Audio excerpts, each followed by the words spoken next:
We go with a Data Day Wednesday. Here's a big question, and you've probably all been asked this question before. If you throw a rock in the pond or in the lake, does it really impact the other side? Well, today with data, we're going to show you how it's a pretty big rock, but how one big rock can be a complete annihilation tsunami on the other side. Exactly. To the HPLS podcast. Live, relevant, and high performance information, conversations, and education weekly.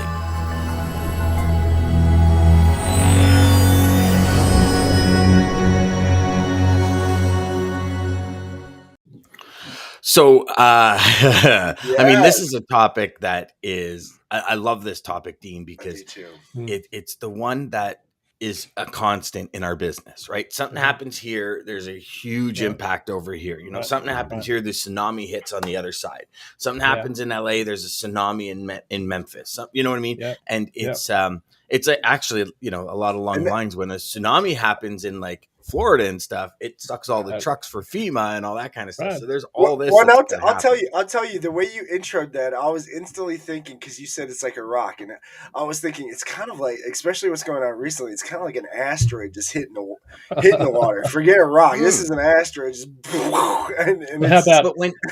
DJ, when you think about the actual act that we're going to talk about, it was actually a rock.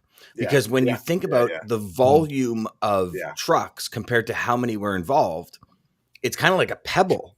But that pebble created this tsunami on the other side. And everybody's probably going, what the hell are they talking about? So it's something that y'all heard about, but we actually have data about it now that Dean's going to share to really hopefully solidify when one thing happens, there could be astronomical follow-up. And I guess, Dean, a real good thought of this was the polar vortex. Was it last year or the year before? Last year, February 23, right? In Texas, where it just swept through and everything froze. I mean, so that tsunami down there, right, or that rock down there, created a tsunami up here, and I could speak to one level of it, which was pools, right? Everybody's pool pumps froze, everybody's pipes froze, everything. Right. In Canada, there was a point in time where you could not find a pool pump. You could not find a filter system. You could barely find pipe because we were shipping it all to Texas.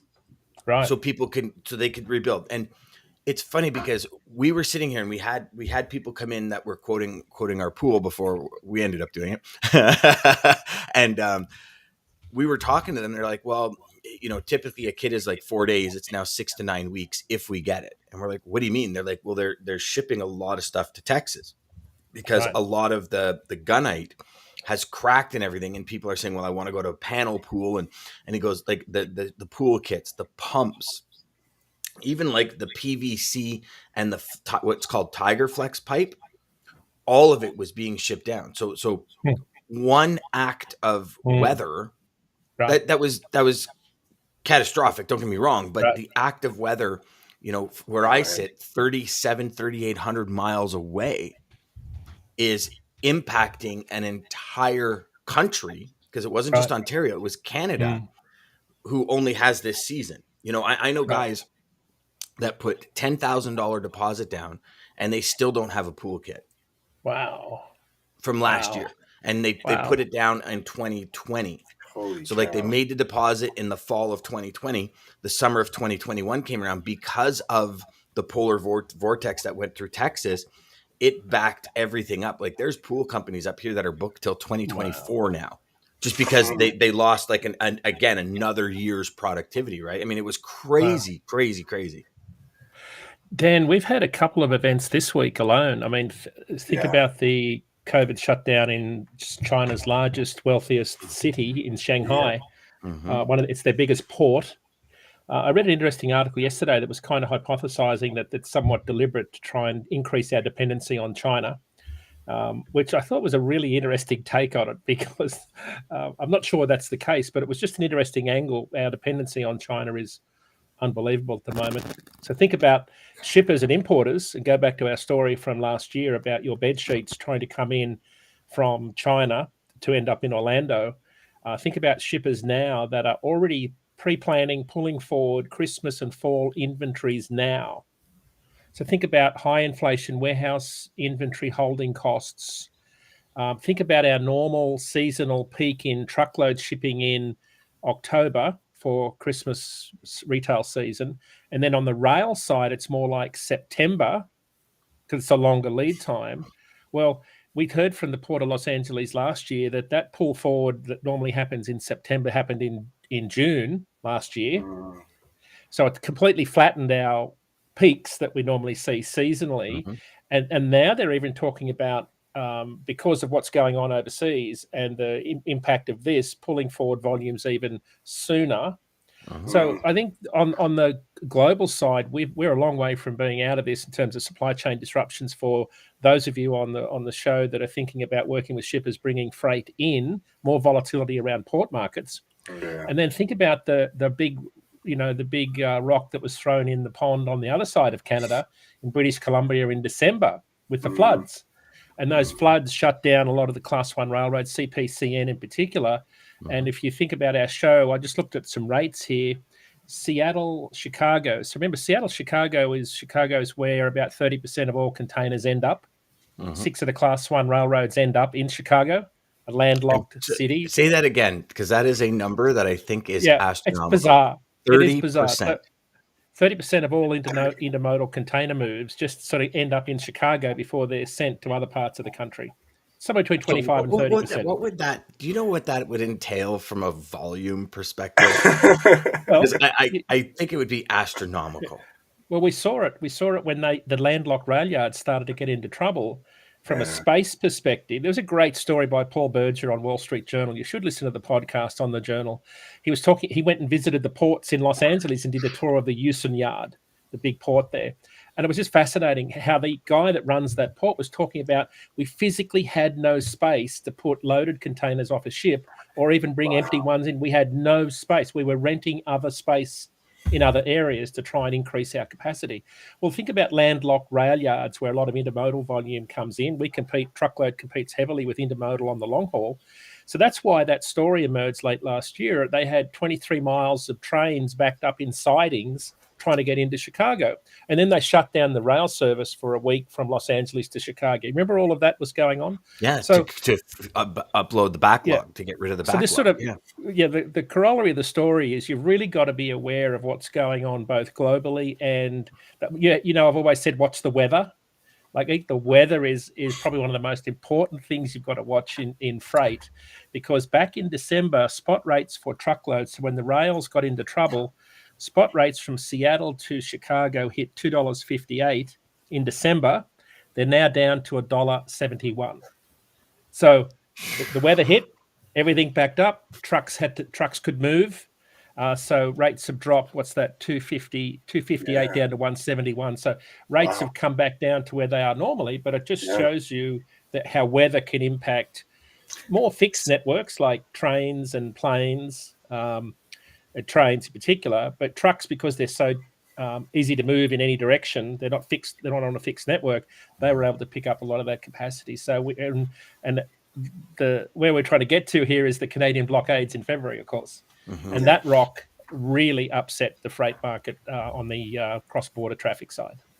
Definitely huge. And I've also noticed on a spot market perspective, anything mountainous in the wintertime, the rates go up.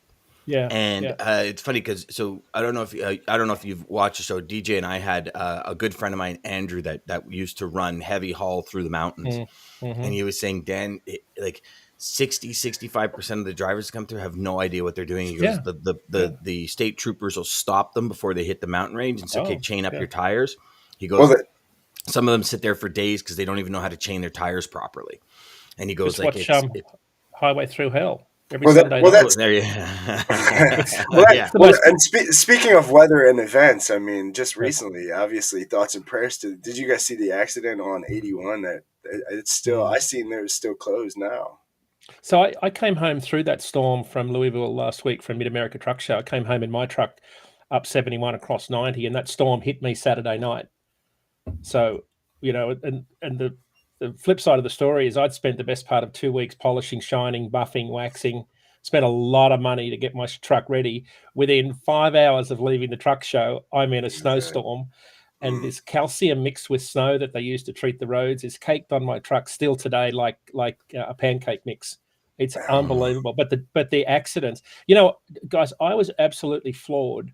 I had my dash cam running, and this was like 4 a.m. when I got rolling, and it was still snowing pretty heavily in that, and they hadn't plowed much of the road up 71 through 90. You got that lake effect snow belting everybody. I was kind of just sitting in the lane that was plowed, and I'm probably doing 45, 50 miles an hour, just taking it very easy, very careful, because I'm bobtail. Yeah. There were loaded trucks going past me at 70 miles an hour, at least in the unplowed lane. And I was just amazed. Now, I've been in situations where loads are urgent and you've got to get stuff delivered, but that was madness. And I just can't think for the life of me how you would think you could have traction in those conditions. Now, no one had a wreck, but of course, when you get that whiteout, DJ, like in Pennsylvania, that snow squall, you just lose visibility in an instant. So yeah, there's lots of chaos going on this time of the year. That's for sure. Yeah, because it's these freak storms. I remember one time we went to one of my daughter's hockey tournaments, and it was like literally you lose the car in front of you, 60, 80 feet ahead of you. And it was, I was like right at that break where I would lose the car or not. And I kind of just looked at my wife and I said, here's the reality. Yeah. If that car goes in the ditch, we are following them. Like it's just what it is. And unfortunately, I seen some of the video, and that's exactly what it was like. They were just driving into an abyss, like they had no clue. Yeah, to your point about mountains, right? So heavy haul guys, so in winter the miles are harder, right? The miles are slower, they're harder. You have more downtime. You've got all the chaining up that goes on, but you've also got fewer roads open, right? So a lot of those mountainous roads, you've got less access. So that there's an extra mileage component to it. Everything just gets harder in winter. Chains, straps, everything's frozen. So everything slows down, but we're getting a little bit more fluidity in the market in a bizarre way. And of course, if only someone had predicted this on this show, we'd be all better off. But the driver shortage is all but gone. I don't know if you've been hearing many stories about it. Yeah. Of course, trucks are moving through freight networks much faster now. The demand has eased off, and we've got more labour coming back to the labour-starved warehouses. Spot rates are plummeting because we've always had enough trucks to move the freight. It's just that they were sitting on docks way too long when the labour shortage was hitting the warehouse side of the industry. So as you've got the combination of demand increasing, truck movement through networks increasing, and that means that you've got capacity easing as demand decreases, as it normally does in the first quarter.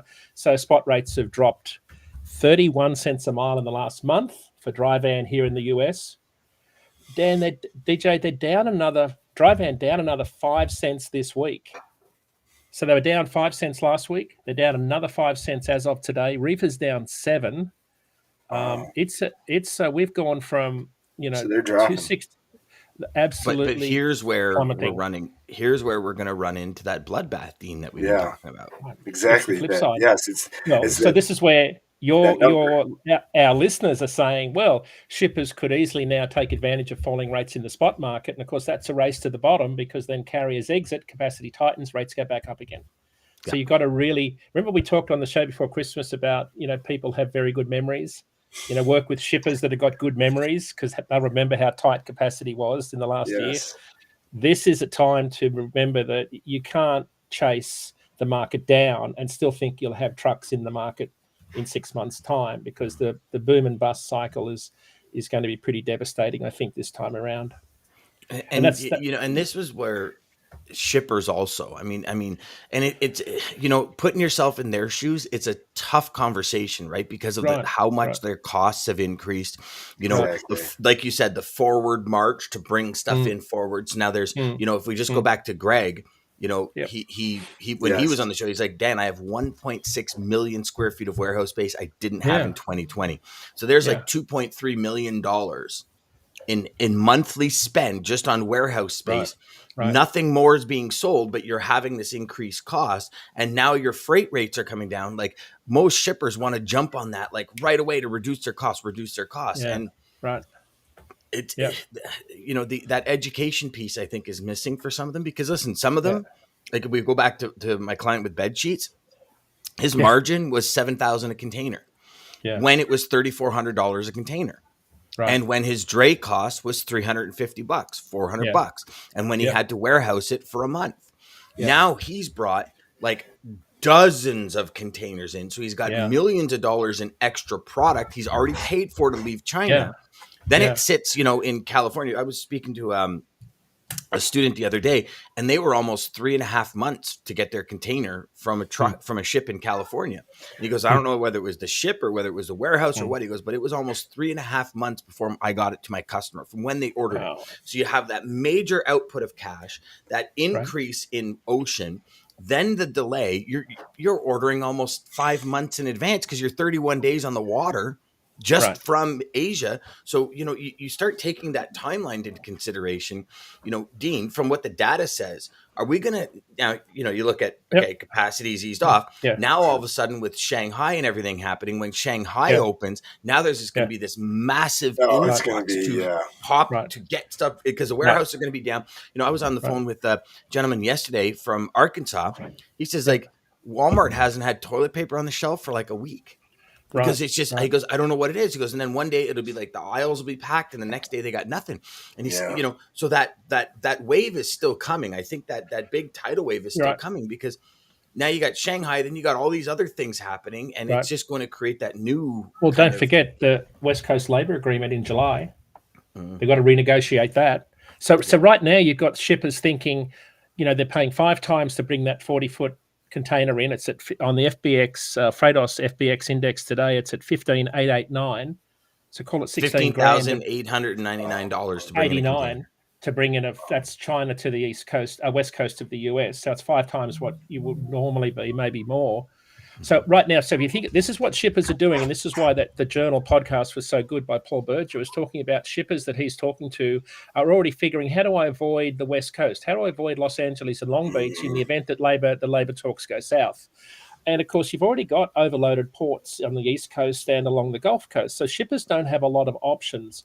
So for those that are tied to retail imports, you've got to work very closely with your shippers on multimodal options. How do I get truckload out of areas where, in port, where I bring freight into ports that aren't normal, truckload ports? There's a lot of stuff to still go on this year. Now, of course, imports are the biggest part of what moves, in the trucking industry. But in the port markets, it's an incredibly big part of it, like Elizabeth, New Jersey, Savannah, Los Angeles, Long Beach, Prince Rupert, Seattle, right? So those sort of port markets are ones where that tidal wave that's coming in, right, it'll see incredible volatility. We've gone from, in Los Angeles, 109 vessels down to 45 today, waiting to unload. So the market is eased, right? It's eased incredibly. So our because the truckload volumes are now being met by the contractual committed modes, rail and road, there's not as much flowing over to the spot market. So that means Dean, there's more can capacity. I ask you a question on that?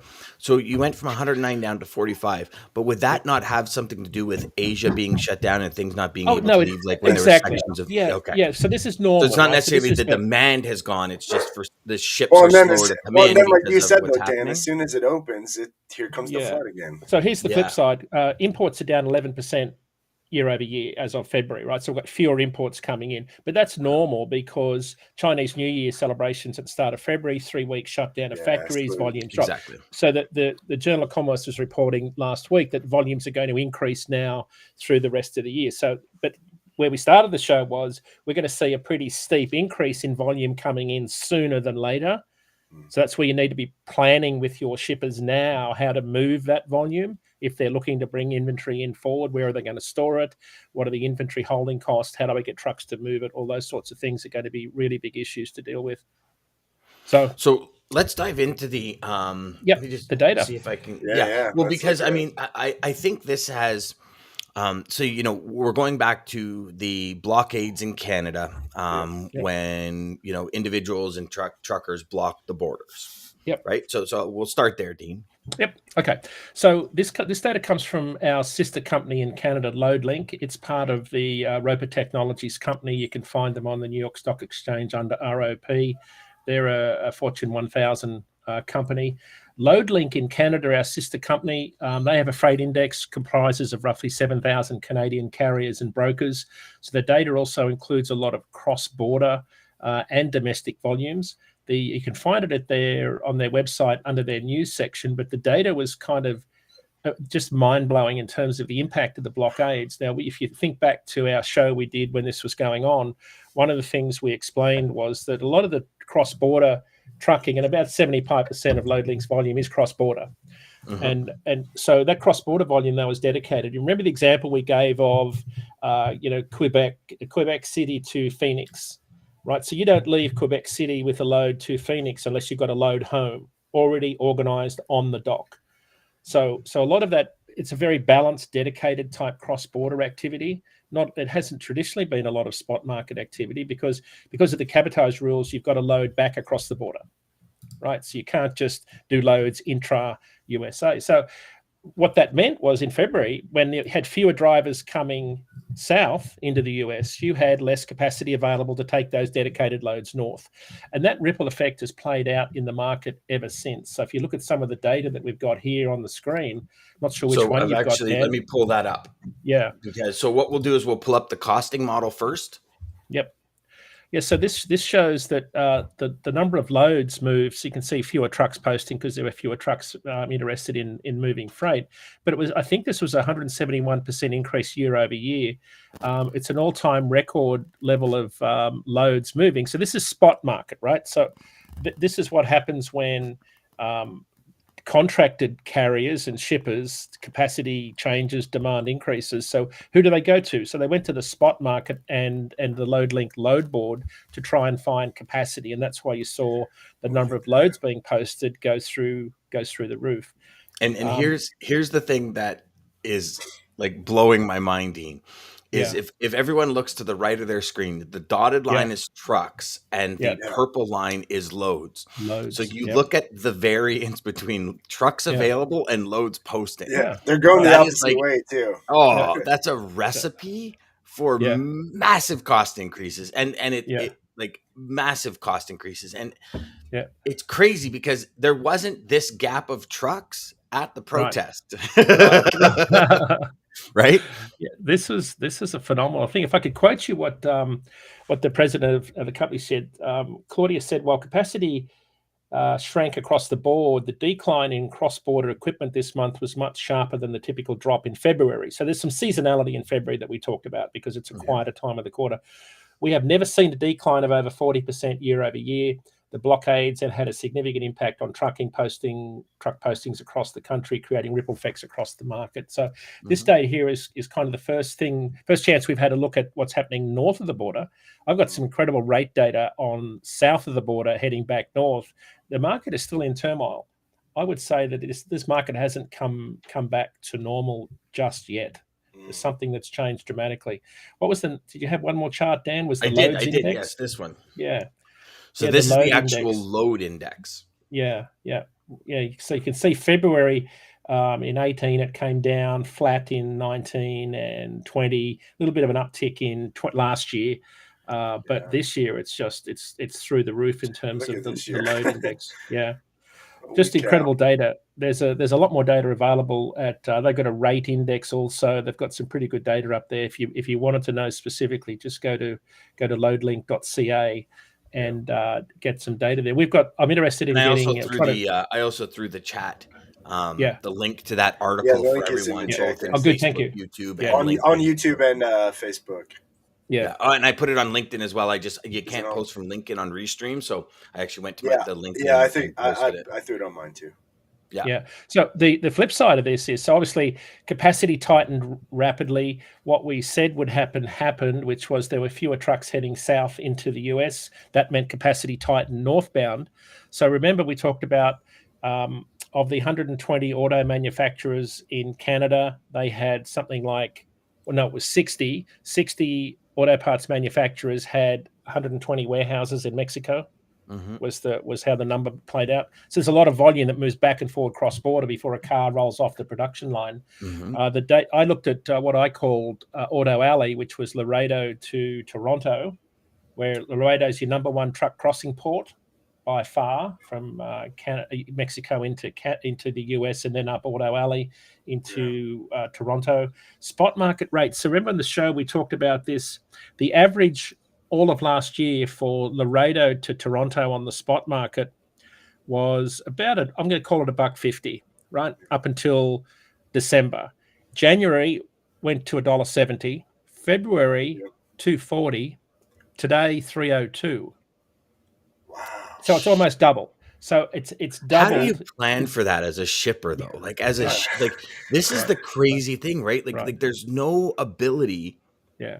to plan. Yeah. And I mean every company we spoke to, 2022 is all about Yeah. making a profit, is all about making a Yeah. profit. You can't in that market. Like I mean, that's and we're doubled. only talking It's parts. doubled. And a lot of these parts come up raw. They get Yeah. powder coated or they get sprayed, and then they go Right. back to a factory to get Right. installed. Yeah.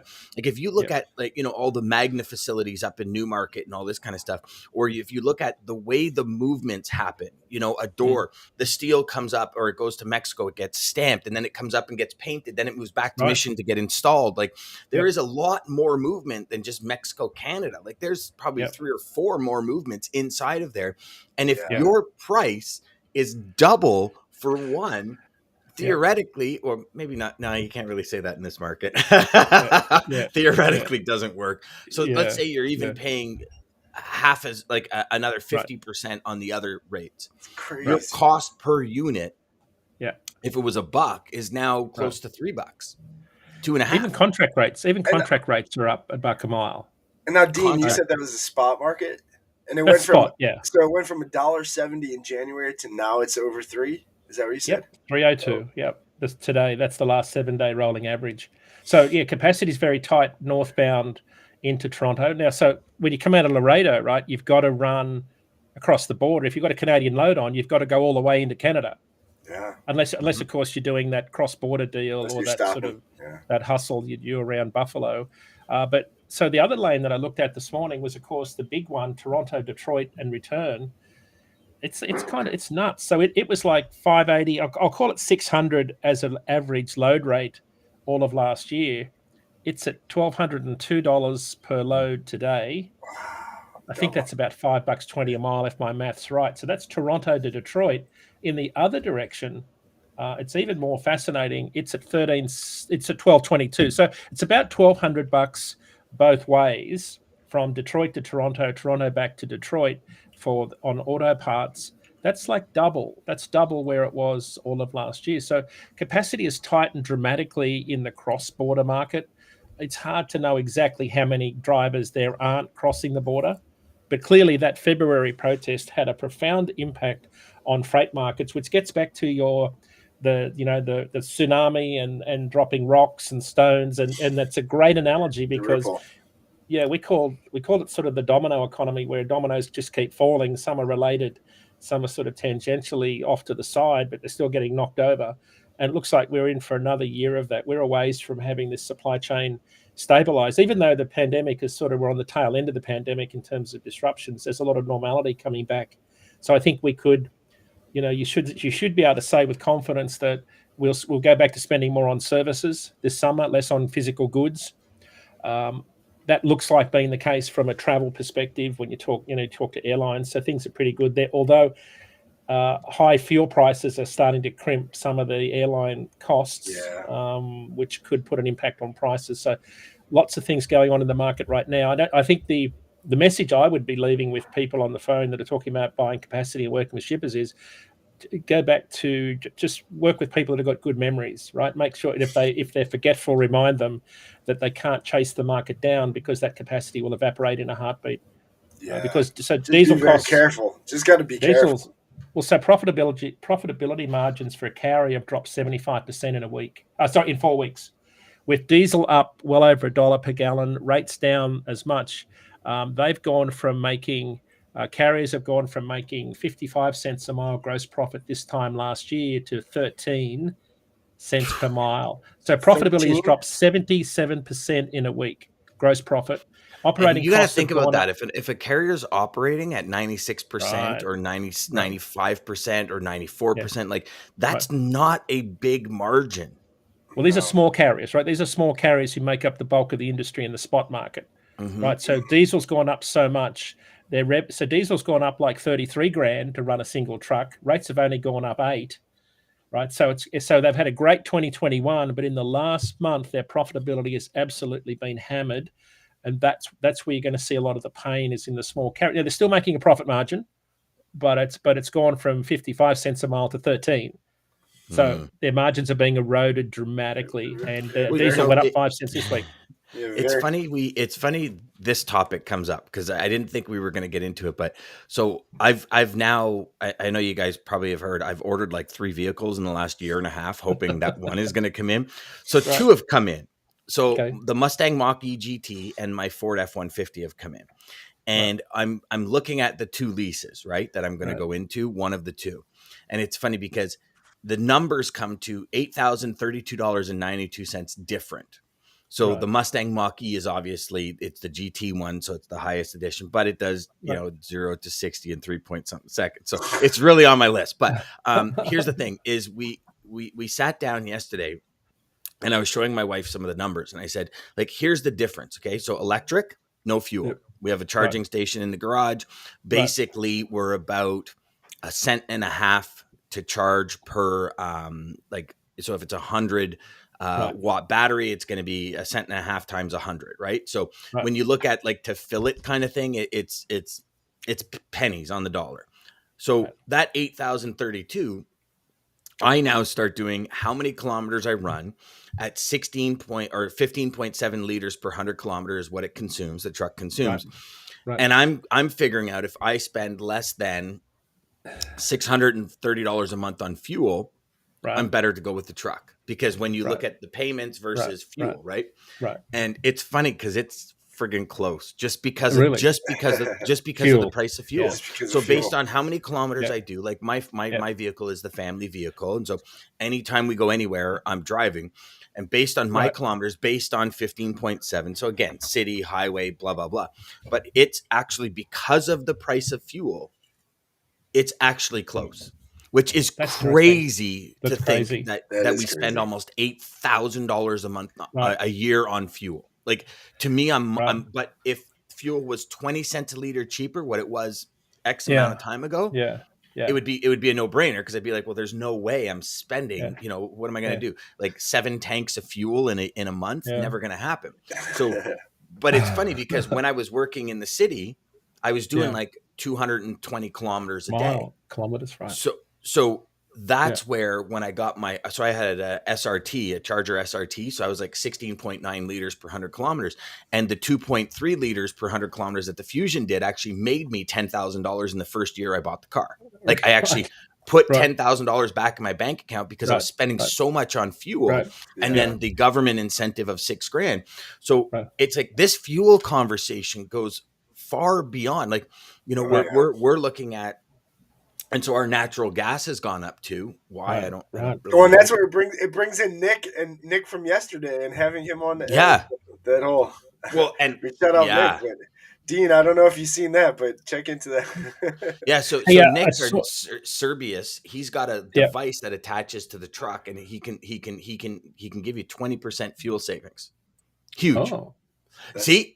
So yesterday, Dean, that was exactly what we talked about yesterday. I said to Nick yesterday, I go, Nick, that's one of those too good to be true kind of thing. And you're exactly, I mean, hey, DJ, did I call that or what? Like, your face, Dean, was like, really? And it's kind of in your head. You're like 20% fuel saving. And Nick was like, Dan, like, it is one of the tough, hey, DJ, yesterday he was like, dude, that is one of the toughest parts of this. It happens. It's amazing. I've got a computer setting that'll burn about 50% more fuel at the truck races.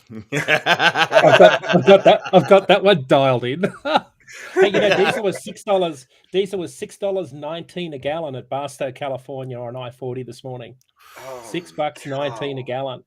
Like, so this is, and diesel went up this week, down last week, up this week. So this is why diesel is such a hot topic, because the retailers are going to be very slow to bring prices back down, even though wholesale prices are plummeting because of the volatility in the market. They don't know where the market's going longer term. So we're in for high fuel prices for another while, and it's going to really hurt a lot of carriers in the spot market.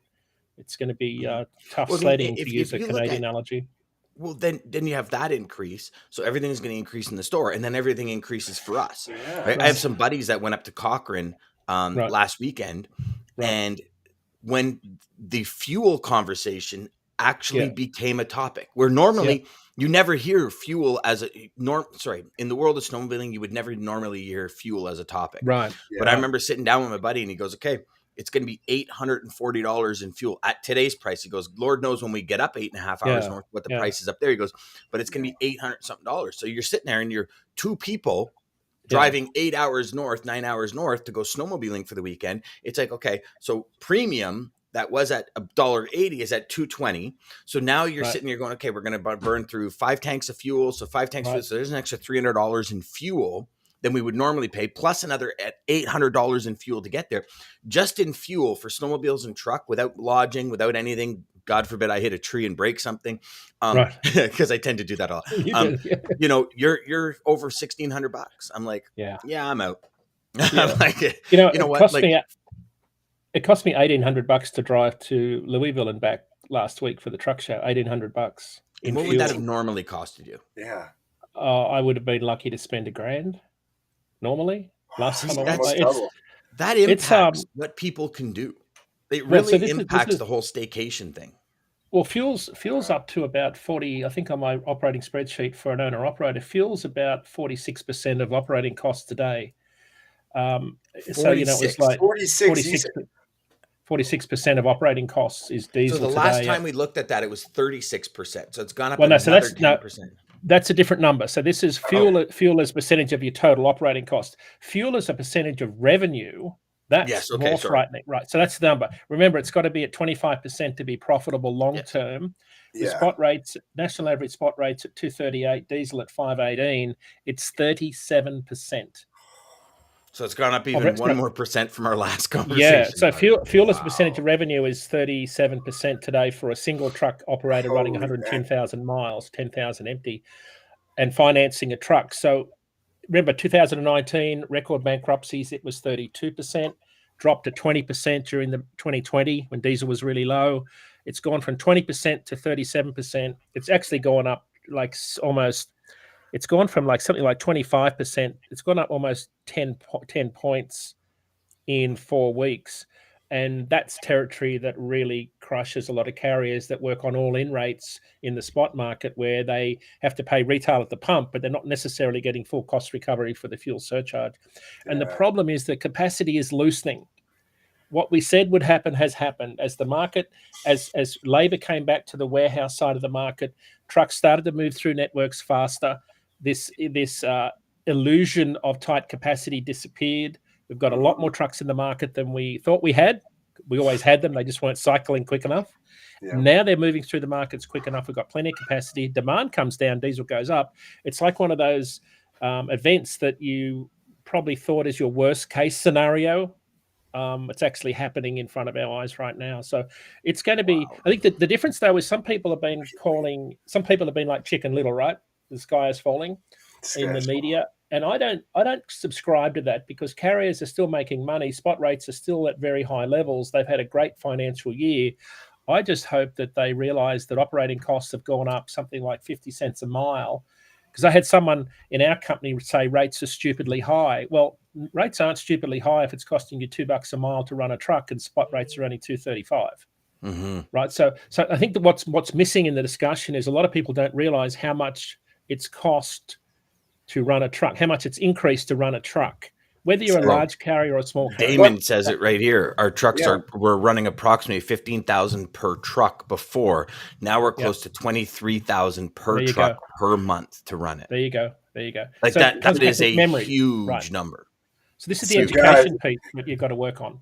People have got to understand what it costs to run a truck. That's exactly, And you know what, Dean? That's one of the hardest education pieces. Sorry, let me rephrase. When I tried to share with a lot of shippers how expensive it is to actually run a truck, the conversation was like almost staring at a deer in a headlight. It was like, I don't care.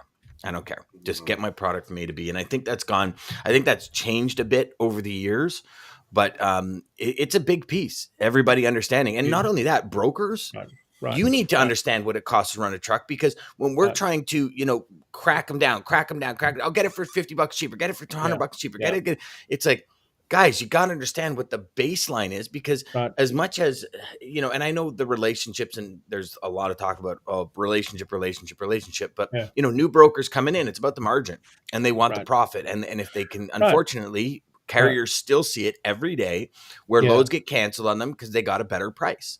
And Right. vice versa. Don't get Right. me wrong. Right. Vice Right. versa. Right. Right. Brokers get a lot of carriers cancel on because they get a better price. So it's not a, Mm. it's not a, are you on Chris Rock's That's side where or the Will Smith's relationship side? is It's key. Relationship is key, for sure. So, All right. Damon threw a few other things if you want to throw those I did. yeah, and Yeah, I apologize, guys. We haven't been Yeah. very good on the. Actually, sorry. Let me rephrase. I haven't been very good on the comments today. I apologize. There's Trey Griggs. I did meet Trey at Matt's. G'day, Trey. Yes. G'day. Good morning, Trey. Matt. Morning, fellas. Thanks for the link. You're very welcome, brother. Thanks Jeff, for the data, Damon. That's good. This Good includes stuff. carriers, warehouse operations, and getting everyone on the same page. It was a complete disaster the last time. We all paid for it as a service providers and consumers. Absolutely. That's a great point. Absolutely. It's a great point because we're still paying for it. We're still, now we're looking at still the ripple inflation rates and all these other things that are happening. Yeah. Like, it's crazy. Jeff says when Shanghai, Ningbo, and Shenzhen open their gates and LA, Long Beach port spikes, how do we respond appropriately to reposition containers and chassis to handle the volume? So we cannot manage it without proactive. Yeah. So I think that the journal podcast I listened to with Jeff Berger from Wall Street Journal, the thing that struck me was that next time this happens, a lot of those places have already leased a lot more space, a lot more pop-up yards. I think they have, I'm going to say, I hope they have more redundancy in terms of extra space. So I think that might be different this time, Jeff, is they've actually got more physical space to put all of these containers. I hope. Okay. All right, DJ. We 40. We can't get it to 30 minutes. It's hilarious. We're a little bit over, but I think it was a good topic. I think we got some good info. Let's get at it for y'all. Yeah. Obviously, anybody watching, talk to your suppliers. Make sure they know their cost. Make sure they're not doing a 2019 over again. But thank you, Dean, for joining us every Wednesday. Again, everybody, and all your comments, feedback, thank you. Monday through Friday, Sales Chatter Live. Start your day right with us, 9 a.m. till 9:30 Eastern Standard Time. If you want to get ahead of the game, start it here. Great quote to take us out is from Hillary Mason. Data is a tool for enhancing intuition. Ooh, I like that.